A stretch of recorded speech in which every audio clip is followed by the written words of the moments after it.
Deputy commissioner Ghotki मंजूरमंद कंदाणी चयो आहे त जेके हेडमास्टर गैर हाज़िर उस्तादनि बाबति रिपोर्ट नथा ॾियनि उन्हनि ख़िलाफ़ कार्रवाई कई वेंदी। जेसिताईं मुसलसल गैर हाज़िर उस्तादनि ख़िलाफ़ सख़्त क़दम न खंयो वेंदो उन्हनि खे अहसास न थींदो त हू क़ौम जे ॿारनि जे मुस्तक़बिल सां खेॾी रहिया आहिनि। अहिड़नि ख़्यालनि जो इज़हार हुन कमेटी रूम में मुनक़िद थियल डिस्ट्रिक्ट सर्विस डिलीवरी कमीशन जी गॾिजाणी जी सदारत कंदे कयो।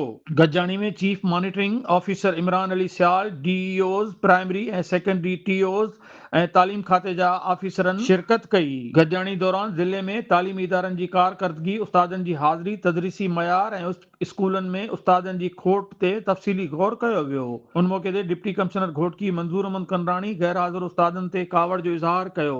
उन डीओज़ खे वाज़े हिदायतूं ॾींदे चयो त जेके उस्ताद बिना कंहिं माक़ूल सबबु लगातार गैर हाज़िर रहनि था उन्हनि जी पघारनि मां कटौती लाइ अकाउंट्स ऑफिसर खे ख़त लिखियो वञे।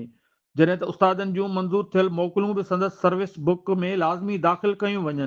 डिप्टी कमिश्नर चयो त जेसिताईं गैर हाज़िर उस्तादनि ख़िलाफ़ जोॻी कार्रवाई न थींदी तेसिताईं उन्हनि खे अहसास न थींदो हू क़ौम जे ॿारनि जे मुस्तक़बिल सां खेॾी रहिया आहिनि। डिप्टी कमिश्नर घोटकी एसटीआर तहत थियल बदिलियुनि में मुक़ररनि ते ख़दशा ज़ाहिर कंदे चयो त ज़िले जे केतिरनि ई स्कूलनि में उस्तादनि जी खोट बावजूदि उते नवां उस्ताद मुक़रर न पिया थियनि, जॾहिं त कुझु स्कूलनि में ज़रूरत खां वधीक उस्ताद मुक़रर आहिनि जंहिं सबबु तालीम मुतासिर थी रही आहे।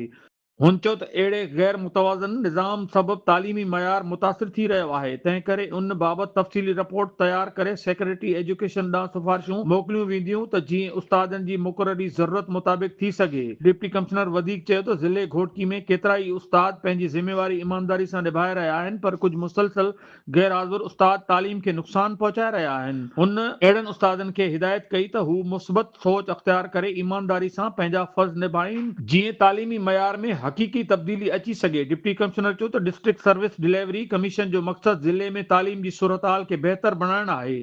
तंहिं करे समूरा लाॻापियल अमलदार पंहिंजो भरपूर किरदारु अदा कनि त जीअं ज़िले घोटकी तालीम जे मैदान में निमाया हैसियत हासिल करे सघे। उन मौक़े ते डिप्टी कमिश्नर तालीम खाते जे ऑफिसरनि खे हिदायत कई त हू उस्तादनि जी गैर हाज़िरी, तदरीसी सरगर्मियुनि ऐं स्कूलनि जे निज़ाम व ज़ब्त ते ख़ासि ध्यानु ॾियनि ऐं उस्तादनि जा जाइज़ मसइला फौरी तौर हल कनि। उनखां अॻु chief monitoring officer Imran Ali Sial deputy commissioner खे ब्रीफिंग ॾींदे ॿुधायो त गुज़िरियल 6 महीननि दौरान 44 सेकेंडरी ऐं 75 प्राइमरी स्कूल जा उस्ताद लगातार गैर हाज़िर मिलिया आहिनि।